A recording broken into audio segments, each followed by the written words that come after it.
안녕하세요, 자본주의 코드입니다. 제가 지난번에 제피 관련된 ETF를 리뷰해드렸습니다.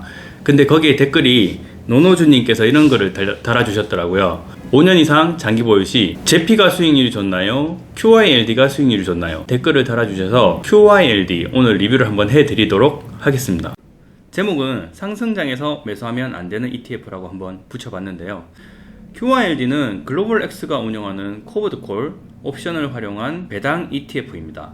글로벌X 같은 경우는 최근에 미래에셋에서 인수를 했더라고요. 홈페이지 들어가 보니까 뒤에 글로벌X 바이 미래에셋이라고 적혀져 있었습니다. 추종 인덱스는 시카고 콜옵션 나스닥 100을 추종을 하고 있었고요. 사전에 설명드렸던 것 같이 주식과 콜옵션 매도 전략을 동시에 가져가는 것이 특징입니다. 자기 자산인 주식을 보유함으로써 뭔가 위험성을 좀 낮췄다고 보시면 되고요. 운영한 지는 거의 10년 가까이 다 되어 갑니다. 2013년 11월 12일부터 운영을 했고요. 커버드콜 운영 방식을 도입해서 콜옵션 프리미엄을 통해서 우리한테 배당을 굉장히 많이 주고 있습니다. 분배금이 높은 것이 이 QYLD, 사람들이 관심을 많이 가져가는 이유이죠. 운용사는 글로벌X이고요. 운영 수수료는 SCHD가 0.3%였잖아요. 0.03 거의 없다시피 했는데 QYLD 같은 경우는 아무래도 그 전략적인 부분이 있기 때문에 0.6% 수수료 부분이 조금 높았어요.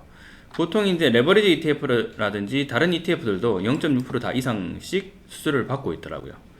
자산 규모는 63억 8천만 달러, 63억 8천만 달러고요. 상장 주식 수는 약 5억 주입니다.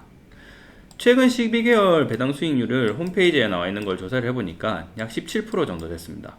이 커버드콜 옵션을 활용해서 높은 배당률을 형성했기 때문에 우리같이 일반 투자자들이 굉장히 관심이 높은 이유인 거죠. 많은 배당을 주는 것과 매월 배당을 주는 것, 그리고 이 콜옵션을 굉장히 잘 활용을 해서 QYLD를 운영한다고 보시면 됩니다. 본격적으로 커버드콜 전략을 좀 설명을 드릴 텐데요. 이 QYLD를 투자를 하기 위해서는 이 전략을 무조건 아셔야 된다고 생각이 듭니다. 그래서 콜옵션이 무엇이냐? 콜옵션은 현물 주식을 미래에 정해진 가격에 팔 수 있는 권리입니다. 단 이행할 의무는 없습니다. 포기도 가능하죠. 그리고 콜옵션 매도 전략. 콜옵션 매도 전략이라는 게 이 콜옵션을 파는 거죠. 정해진 가격에 살 수 있는 권리를 파는 게 콜옵션 매도 전략입니다. 권리를 사는 사람이 행사하는 가격에 우리는 이 물건을 넘겨줘야 되는 거죠. 그러니까 보유한 주식을 넘겨줘야 된다는 거죠. 지금 QYLD 같은 경우는 나스닥 100 인덱스이겠죠. 옵션 프리미엄은 콜옵션을 팔고 벌어들이는 수익이 옵션 프리미엄입니다. 예를 들어서 설명을 드리겠습니다. 만원이라는 이 현물 증권이 있어요. 우리가 나스닥 100이 만원이에요. 한 주에 샀어요. 근데 여기 QYLD 운영사에서 이 옵션이라는 것을 붙여서 파생상품을 만들어 버립니다. 요 미래 가격, 보통 한 달 뒤입니다. QYLD 같은 경우는 얼마를 더 받고 얼마에 살 권리를 주느냐. 옵션 프리미엄을 1,500원 1,500원에 살 수 있는 권리를 500원을 더 붙여서 팔 수도 있고요. 만원에 살 수 있는 권리를 500원을 붙여서 팔 수도 있습니다. 이런 게 바로 옵션 프리미엄입니다. 실제로 우리 주식이라든지 ETF 가격은 계속 변동을 하기 때문에 만원이 이 가격이 고정되어 있지 않아요.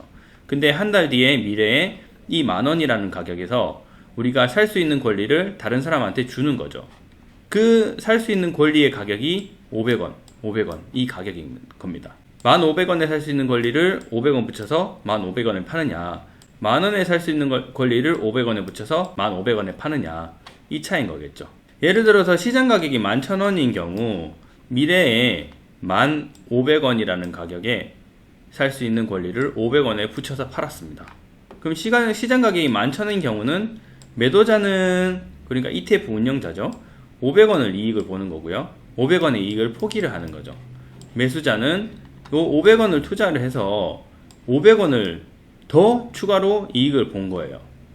그러니까 내 돈은 500원 투자했는데 추가적으로 500원, 100%의 수익률을 더 올린 거죠. 괜찮은 방식입니다.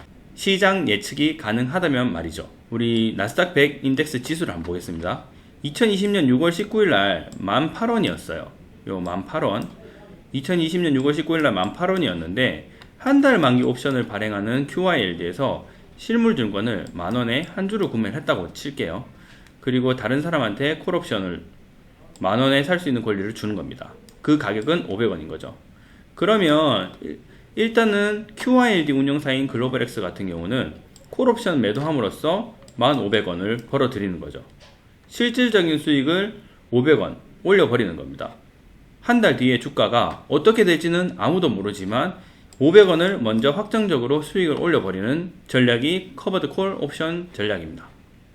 자, 그러면 제가 여기 계산을 해놨는데 실제 커버드 콜 옵션 수익률을 계산을 해보면 어떻게 될까? 6월 19일 한 주에 18,000원 옵션 프리미엄 500원을 붙여서 한 달 옵션 만기 시에 한번 보겠습니다. 두 가지 경우로 가정을 할게요. 실제로 상승장이 일어났었죠. 상승장일 경우, 그리고 우리가 하락장은 일어나지 않았지만 5월 17일 종가 보니까 9,289원이더라고요. 요때. 그래서 요 가격일 때 하락장으로 들어갔을 경우에 한번 예측을 한번 해보겠습니다. 자, 18,000원에 살 수 있는 권리를 주는 거예요. 우리가 오를지 내릴지 아무도 모르죠. 그래서 18,000원에 사서 18,000원에 살 수 있는 권리를 줬어요. 그 가격이 500원인 거죠. 500원.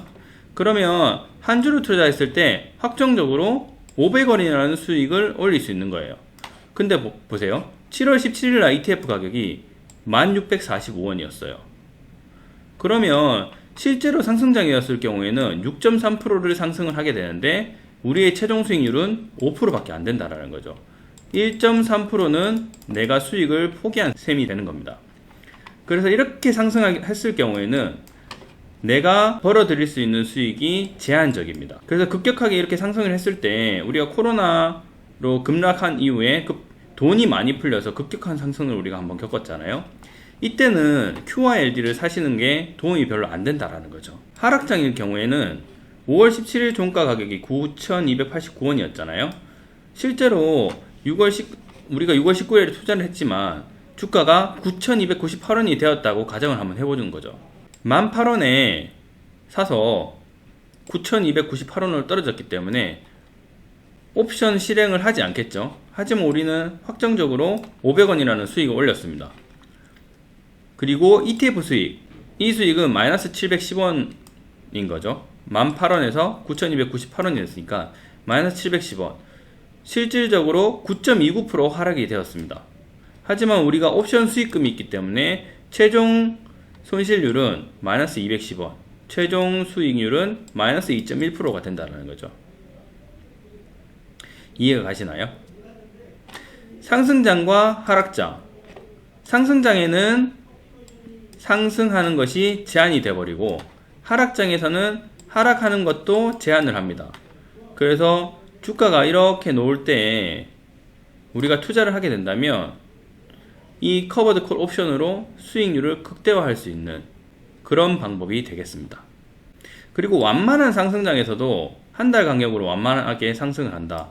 여기에서도 수익을 볼 수 있을 거라고 생각이 됩니다. 제가 미래에셋 자산운용사에 들어가서 이 커버드 콜 전략에 대해서 한번 살펴봤어요.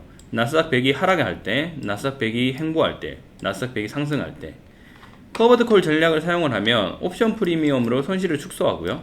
횡보를 했을 경우에는 옵션 프리미엄만큼 수익률을 좀 볼 수 있습니다. 그리고 나스닥이 상승했을 경우에는 아까 보셨다시피 이 상승에 대한 수익은 포기를 해버리는 거예요. 그래서 급격한 상승장이 있으면 QYLD 사는 것이 손해를 볼 수가 있다. 어떤 손해냐? 시장 수익률보다 좀 더 손해인 거죠. 제가 홈페이지에 들어가 봤어요. 글로벌X 홈페이지에 들어가 보니까 이런 말이 적혀져 있더라고요. 빨간색 줄 밑줄 친 거 보이시죠? 상승할 때는 상승한 폭만큼 가격 상승이 제한적인데 여기 뒤쪽으로 보시면 약세장일 경우, 하락장일 경우에는 계속적으로 리스크를 감수를 해야 된다라고 적혀져 있었습니다. 그러니까 상승장에서는 상승이 제한되어 있어요. 하락장에서는 그 끝이 없다라는 거죠. 그래서 QYLD 사는 것은 상승장에서 좀 조심을 하고 하락장에서도 좀 조심을 해야 되는데 이게 우리가 예측이 쉽지 않잖아요. 그래서 QYLD만 사는 것보다는 좀 혼합해서 사시는 게 좋은 전략인 것 같습니다. 이제 커버드 콜이 무엇이란 걸 알았기 때문에 QYLD가 보유하고 있는 자산과 배당금에 대해서 본격적으로 살펴보도록 하겠습니다. 배당금도 제가 연도별로 분석을 한번 해봤습니다. 먼저 자산 현황에 대해서 말씀을 드릴게요. 자산 현황은 특별한 게 없어요. 왜냐하면 나스닥 100을 추종을 하고 있기 때문에 보유자산 탑10도 나스닥 100과 동일할 거란 말이죠.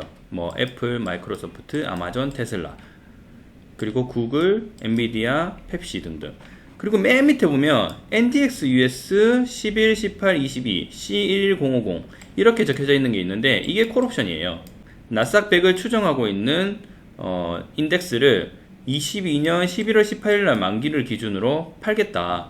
C가 콜의 약자고, 그리고 11050 이게 콜이 11,050원에 콜을 한다는 거죠.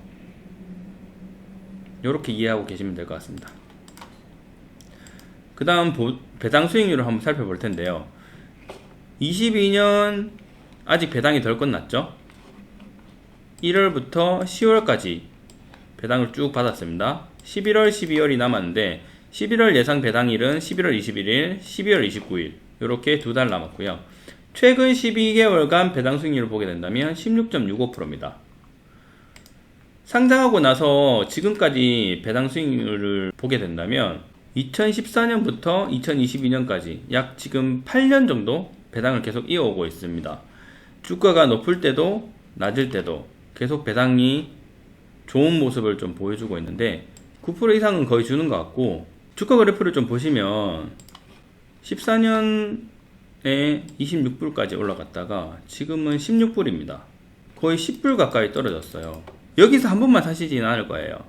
뭐 여기서 샀다가 여기 샀다가 여기 샀다가 이렇게 분할로 매수를 계속 하신다라고 알고 있어요. 하지만 처음부터 끝에만 놓고 봤을 때는 수익률이 무려 마이너스 61%니까 과연 사도 되는 거냐, 이게 의구심이 계속 드는 거죠. 뭐 물론 배당 수익률을 다 합쳐버리면 지금 10%, 10%, 10%, 10%, 10%, 10%, 10%, 10% 뭐 했다고 쳤을 때 7년 동안 배당 수익률 한 70% 정도 되잖아요. 70% 정도 되기 때문에 뭐 이것을 감안한다면 지금 시작부터 지금까지 마이너스 61%, 이 주가에 대한 손실률은 극복을 할 수 있겠죠. 다만 우리가 배당 수익률을 얻는다라는 개념은 주가 수익률 플러스 배당 수익률을 보고 투자를 하시는 거잖아요. 그럴 때는 좀 조심을 하셔야 된다는 거죠. 자, 22년에 배당 수익률 지금 아직 2달 남았잖아요. 작년과 같은 수준으로 들어오게 된다면 배당 수익률을 한번 보니까 예상은 작년과 같은 수준으로 들어오면 2.58달러 한 주에 배당이 되더라고요. 보유하고 있는 주가를 뭐 한 18불 정도로 계산하게 된다면 배당 수익률은 한 14.3% 정도라고 예상을 하시면 됩니다. 적은 금액은 아니니까 뭐 투자하실 때 참고하시면 될 것 같습니다. 자, 그러면 제 의견입니다. 배당 ETF로 선택을 한다면 제가 다 리뷰를 해드렸죠. QRLD까지 오늘 리뷰를 해드렸습니다. QRLD와 JP 그리고 SCHD 이 세 가지 모두를 다 봤을 때 최대 주가 그래프를 변동성을 보게 된다면 당연 수익률은 SCHD가 월등히 높습니다. 지금 183%고요. 10년 이상 운영을 했던 ETF니까 뭐 수익률도 높을 수밖에 없는데, 이거는 뭐 커버드 콜 전략이나 레버리지 전략을 쓰진 않습니다. 성장성이 우수한 종목들만 다 담아놨고, 그리고 계속 매년 배당을 증가하는 회사들만 담아놨기 때문에 SCHD가 수익률이 굉장히 좋은 걸 볼 수 있습니다. 그리고 QRD 같은 경우는 지금 마이너스 37%, JP 같은 경우는 운영한 지 얼마 안 됐기 때문에 2년 조금 넘었죠. 2년 안 됐죠. 2년 가까이 됐나요? 한 2년 정도 됐는데 6% 정도 됩니다. 비교를 해봤을 때 수익률 측면에서는 SCHD가 가장 높고요. 배당률 측면에서는 QRD가 가장 높습니다. 제가 생각하기에는 SCHD와 QRD를 좀 섞어서 가져가시면 어떨까. SCHD를 70% 이상 80% 정도 보유를 하시고 QRD를 20-30% 보유를 하신다면 배당도 높게 가져갈 수 있고 수익도 극대화할 수 있다 라는 게 제가 생각하는 결론이고요. 그리고 QRD를 매수하는 것을 고려하시는 분들 같은 경우는 상승장보다는 이렇게 횡보장에서 좀 매수를 하시는 게 어떨까, 그걸 좀 추천드려요. 뭐 사실 지금 미국장 같은 경우는 10년 내내 이렇게 상승을 계속 하고 있기 때문에 과연 이게 QRD가 정말 우리가 투자해야 되는 종목이 맞느냐라는 것은 의구심이 들지만, 배당을 많이 받을 수 있기 때문에 산다고 한다면 이런 상승장보다는 이렇게 횡보할 때 사시면 좀 좋으실 거다라는 게 제가 드리는 의견입니다. 자, 오늘 영상은 여기까지 하고요. 도움이 되셨다면 구독과 좋아요 좀 부탁드리겠습니다. 감사합니다.